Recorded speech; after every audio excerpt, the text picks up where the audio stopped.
Welcome to the Human Capital Innovations Podcast, your go-to source for personal, professional, and organizational growth and development. We hope you tune in often for all things people management, organizational development and change, organizational leadership, and social impact related.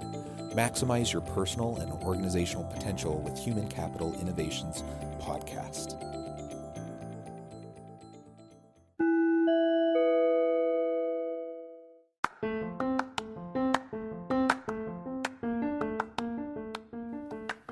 Welcome to the Human Capital Innovations Podcast. In this HCI podcast episode, I talk with Alicia Reece about navigating and detoxifying the workplace.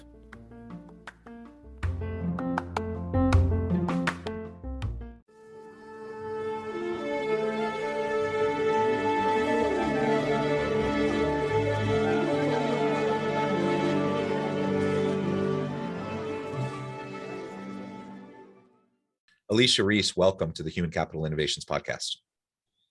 Thank you. I'm happy to be here, Jonathan. It is a pleasure to be with you today. I'm super excited to have a nice conversation. Today, we're going to be talking about toxic workplaces. It's always a fun topic because we can all relate. We've all had toxic bosses. We've all been in toxic environments. And of course, there's pain there, there's frustration, but we also like to vent about it and to talk about the difficult things we've dealt with.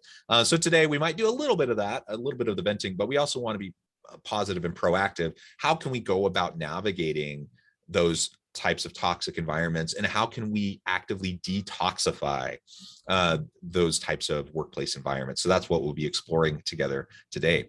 As we get started, I wanted to share Alicia's bio with everybody. Alicia Reece is the founder and CEO of the Reece Group. As a certified executive coach and talent strategist, she has over 20 years of experience with individual professionals and leaders at every level across Fortune 500 enterprise and startup organizations. And there's a long list of all the many wonderful clients that she's worked with.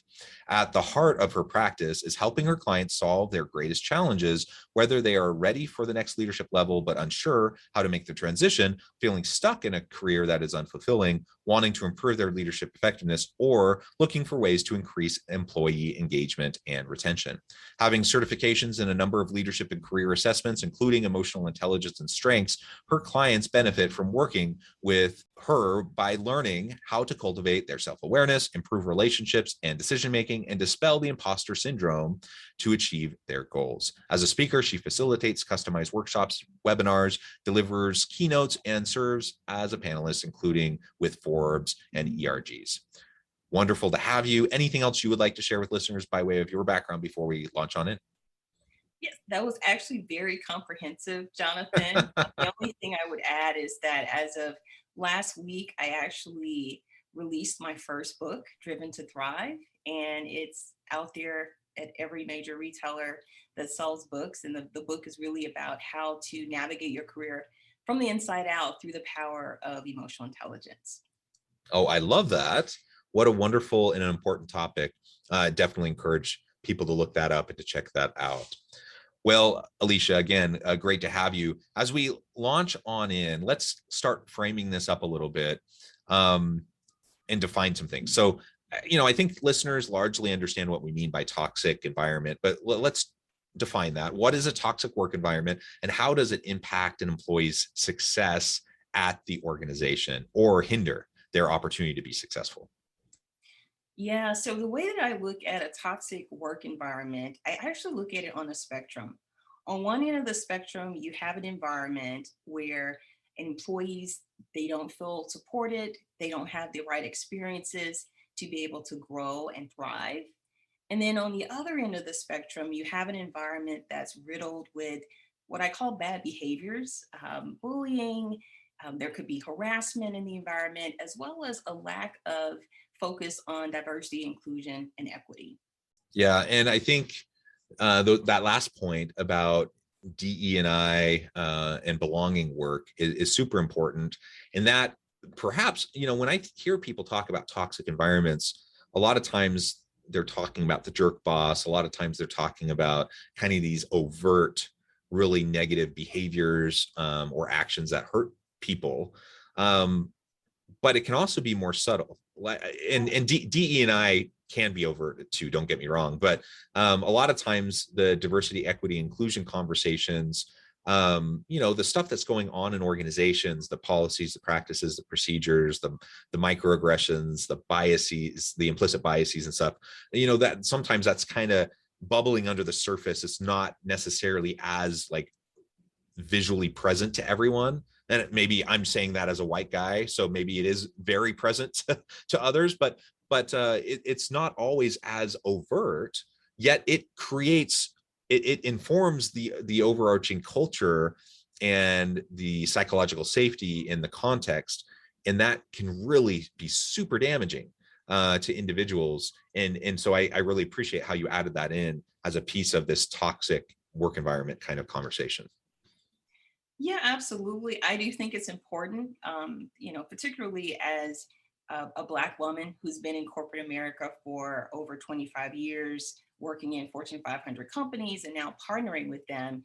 And I certainly think that it depends on where you sit in the organization, that will determine the type of experience that you have, particularly around the lack of diversity, equity, and inclusion.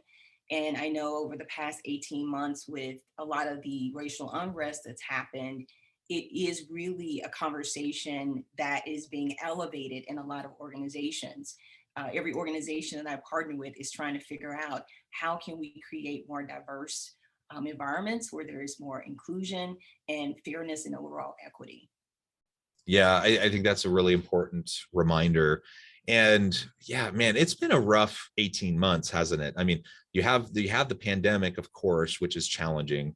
A lot of political and social unrest around the election cycle, but then we have just everything that happened this summer of 2020, and the George Floyd incident, and so many other things. I mean, that's just, there's so many things that people have been dealing with, and it's just really difficult to be able to have those conversations with people, to recognize the pain that people are feeling, and to be able to open up space and to listen and just be supportive of everyone. I think is what we need to see more of in organizations.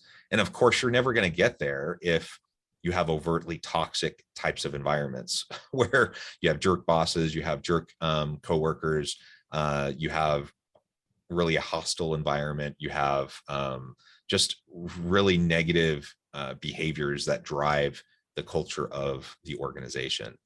So we need to really try hard to start to get past some of those elements. We've already kind of started to address this a little bit, but maybe we can be a little bit more explicit about some of the signs of a toxic environment. Like how do we start to recognize that early on? And if I'm a leader, if I have good intentions, I think most leaders would say, yeah, I want a really empowering and psychologically safe environment. I don't want a toxic environment. And it doesn't have to start with, like, I don't have to be a toxic boss to have a toxic environment. So like, how do we start to recognize those signs so we can nip them in the bud and start to counteract them early? Yeah, so there are a couple of signs that, particularly for organizations, that I think that they have to be mindful of. Number one is turnover. I know that you've seen a lot of the articles talking about the great resignation. There over 11 million people have actually quit their jobs over the past few months. And so it's important to understand, number one, are you having a lot of turnover? And then secondly, why are you having the turnover? I was actually talking to a client a couple of weeks ago who was actually considering leaving her organization after so many years. And one of the things that we talked about was that typically when people leave her particular organization, they don't necessarily do an exit interview to really understand why people are leaving.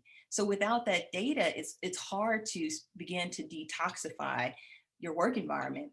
The other sign that I think is really important to hone in on is, what is the engagement level of your employee population? So obviously there are a lot of different pulse surveys. Gallup has a really nice Q12, 12 questions that really measures the engagement level within organizations. So understanding the pulse of your employees, the heartbeat of your organization, what is their sentiment? What are they challenged with? How do you motivate them so that they can feel important, valued, and that they're able to continue to grow and thrive in your environment. So those are the two areas that I certainly think organizations really need to hone in on to really understand if they have a problem around a potential toxic work environment. Yeah, and that speaks to just the necessity of collecting data, like having the information, have those conversations, talk to people. Like if you ever have a person leave and you're not doing an exit interview, that's a huge missed opportunity. Yes, And we shouldn't think that we have to wait until someone chooses to leave. exactly. So we have exit interviews, we can have stay interviews, like have ongoing, meaningful conversations with your people about not just, you know, the annual performance review, but like regular opportunities to have meaningful dialogue about performance and to provide feedback and to see how things are going and to see what they're feeling and maybe how the organization's meeting their needs and how it's not. Like that should be part of the normal cadence that you have with your employees, and whether that happens via pulse surveys or through just kind of ongoing regular conversations with your people, you know, it needs to happen. Otherwise you'll probably end up getting blindsided because you don't always see it. Leaders, you know, regardless of how much we feel like we're a person of the people, so to speak, like we're plugged in, we know what's going on with our line workers. Leaders are in a bubble. There's just no other way around it. And when you're in a position of authority and power, uh, people start to tell you what they think you want to hear. So you need to actively create a psychologically safe place where people feel free to speak up, to speak out, to challenge you, to disrupt the status quo, to push back. And if you don't do that, guess what? People will try to either fly under the radar, they'll try to tell you just what they think you want to hear, or they'll go like the passive aggressive route and say one thing, you know, in the meeting and then do something else to circumvent whatever they were supposed to do outside of the meeting. Like all these things are the types of unhealthy behaviors that emerge when people don't actually feel safe. And again, what I'm saying here has nothing to do with the intention of the leader. I could have all of the best intentions as a leader to be a super connected, empowering, supportive leader. Mhm. It's human nature that when you have hierarchies and you have people that are in a formal position of power and authority with a title, that you have to actively disrupt the disconnect in order to make sure that you're still able to understand the needs of your people.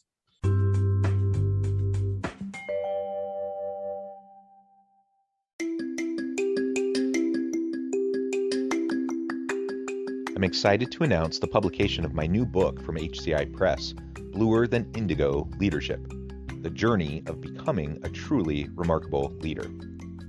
Early in my adult life, I learned about an Asian proverb that translates as bluer than indigo. If you think about the color indigo, it is a brilliant, deep, and vibrant blue, what some would call the bluest of blues. To have something that is bluer than indigo is rare and truly remarkable. Contrary to popular myth, there is no one-size-fits-all or cookie-cutter approach to effective leadership. There's no silver bullet, no secret sauce, no go-to model that will solve all of our problems. The truth is, great leaders have all had their unique strengths and flaws, and have all had to discover and then pave their own distinctive path in their life's journey to fulfill their leadership potential. Bluer Than Indigo Leadership will help you discover your own path and explore those ordinary, everyday actions that will help you respond to an uncertain future and produce extraordinary results for individuals, teams, and organizations.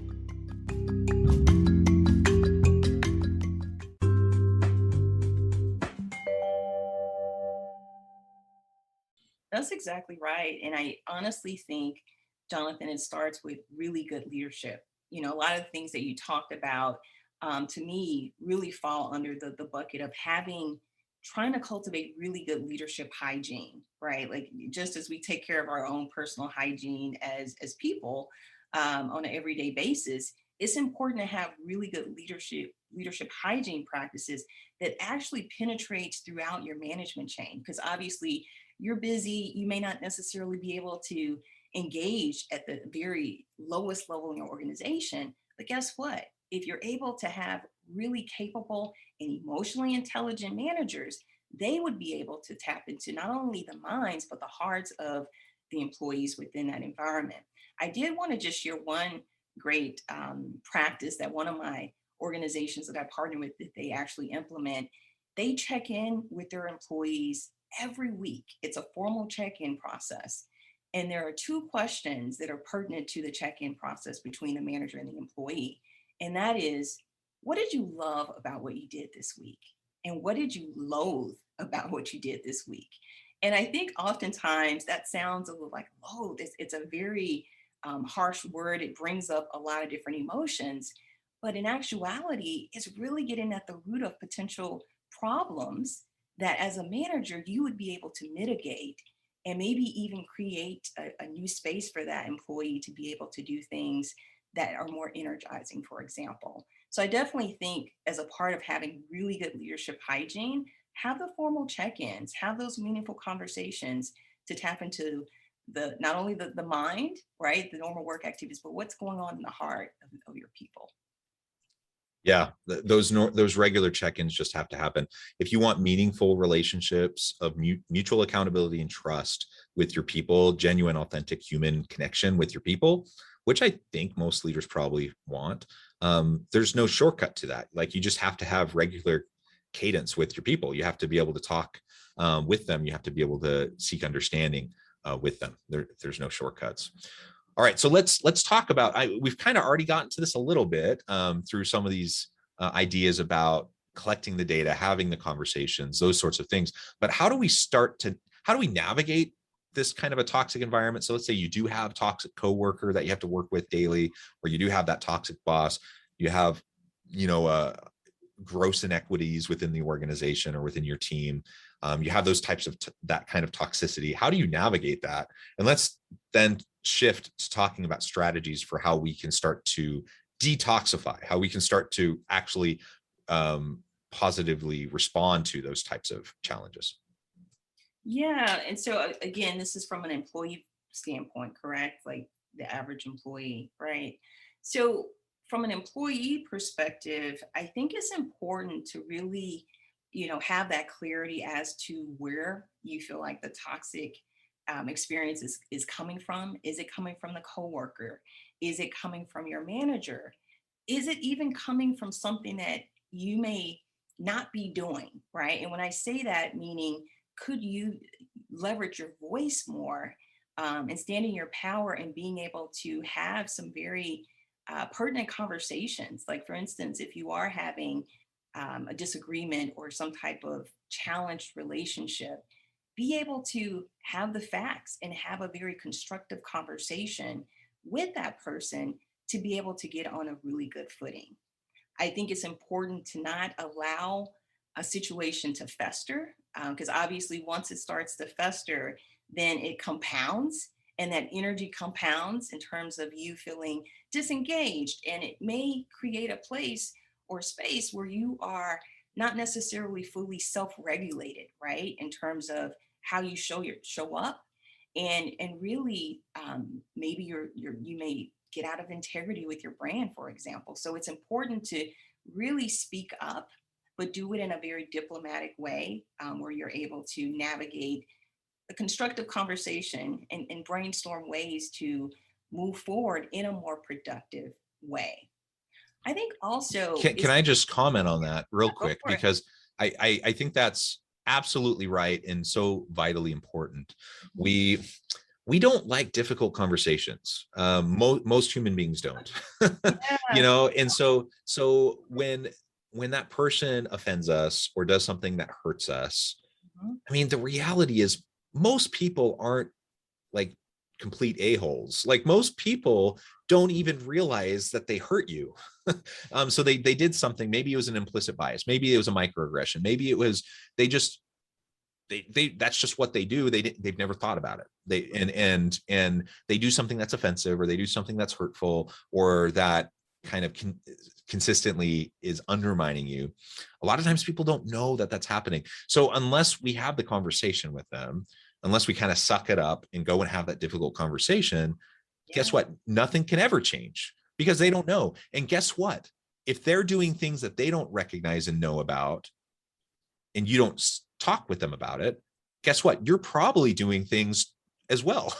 You're probably doing things Yeah. inadvertently with other people, that you would be, shocked and ashamed and mortified to hear, how someone perceived an interaction or whatever, and you would want them to talk to you. So, remember that, and give them the benefit of the doubt, have some empathy, and just show some grace to other people, when hard things happen, and have the courage to have those conversations.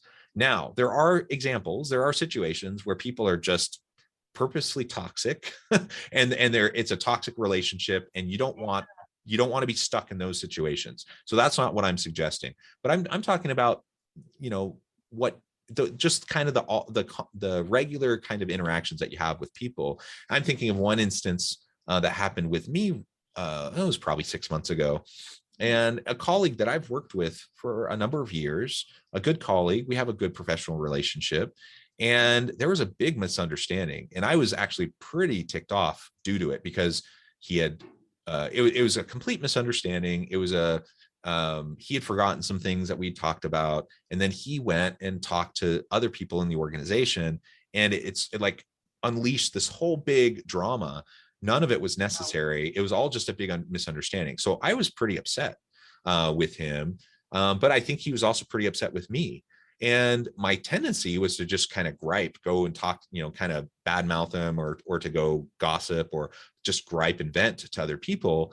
And I'm not going to say I always do this the way I should, or I always do it the right way. But in this instance, I shot him an email and said, "Hey, I really think we need to talk." We scheduled an appointment. We talked on the phone. We worked through things. It was uncomfortable. It wasn't super pleasant at the beginning, but by the end, we had a mutual understanding, and we were able to work through it, and we were able to better understand.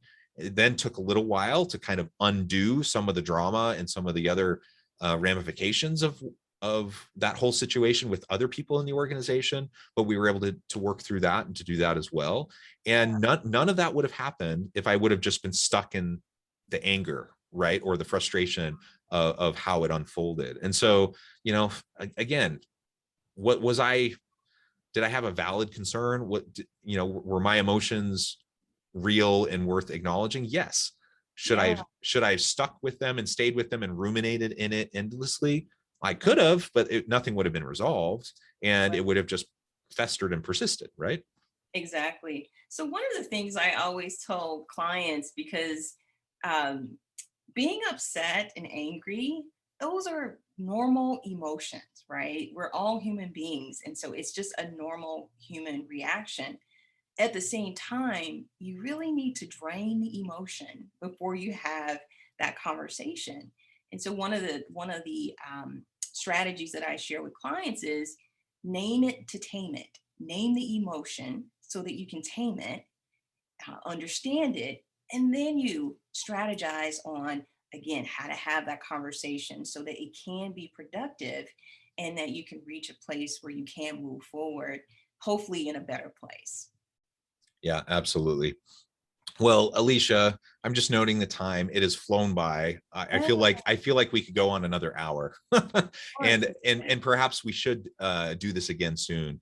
You're welcome back anytime. But before, I run out of time with you today, I just wanted to give you a chance to, share with listeners how they can get connected with you, find out more about your work, and then, we can wrap things up and give final word on the topic for today. Absolutely. So listeners can find me at my website, www.aliciadreece.com, and that's Alicia, D as in David, Reece, Reece.com. And there you'll find information regarding my coaching, consulting, and speaking practices and services. And then also there is a link for my new book, Driven to Thrive. Wonderful. And I really do encourage listeners to reach out, to get connected, find out more about what Alicia can do for you. Check out the book. Now, Alicia, any final words, any final thoughts on the topic of detoxifying and navigating toxic environments in the workplace? Yeah. So again, toxic work environments are definitely very prevalent. at the same time, it's important to really think about how you respond and react, and make sure that you know that you have power. With the right strategies, you can navigate that type of environment. And if you've exhausted those strategies, then it's time to move on and do something different. Yeah, don't get stuck in a perpetually toxic environment, but there are things we can do to try to navigate and to try to resolve difficult, challenging issues. And remember, the grass isn't always greener. So I think one thing is for sure: we're all humans, we're all imperfect, we all have gaps, and you're going to find some level of dysfunction in any organization that you're a part of. So let's try to make the most of the situation we're in. If it's perpetually and persistently toxic, of course, we need to get out of there and move on to new and more healthy opportunities. Well, Alicia, it has been a pleasure. Thank you so much for the time with me today. Yeah, I encourage listeners to reach out, get connected. And as always, I hope everyone can stay healthy and safe, that you can find meaning and purpose at work each and every day. And I hope you all have a great week.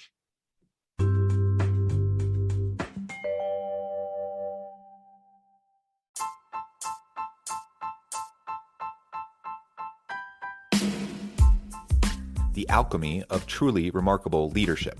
Ordinary, everyday actions that produce extraordinary results. Consider how the nature of work has shifted over the past 50 years. With increased globalization, rapid technological advancement, and the shift in economic composition, the average job of today looks very different than the average job of 50 years ago. What will the jobs and organizations of tomorrow look like? Moreover, what does this all mean for organizational leaders? What are the core competencies and capabilities of organizations and their leadership that are prepared for continued disruption and geopolitical and socioeconomic shifts? Regardless of what the future holds, increasingly, leaders need to be socially minded, data-driven, decisive, champions of talent, and disruptors of the traditional notions of leadership, teams, organizations, and work. The alchemy of truly remarkable leadership will help you to explore your own leadership competencies and capabilities and consider ways to apply and implement them into your workplace and personal life.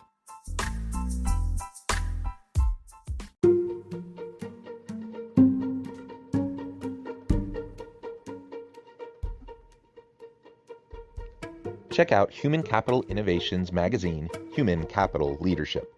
Human Capital Leadership is a free, interactive e-magazine with the mission to help individuals, leaders, and organizations find innovative approaches to maximize their human capital potential. We publish issues quarterly in August, November, February, and May. Take a look at the latest issue and let us know what you think.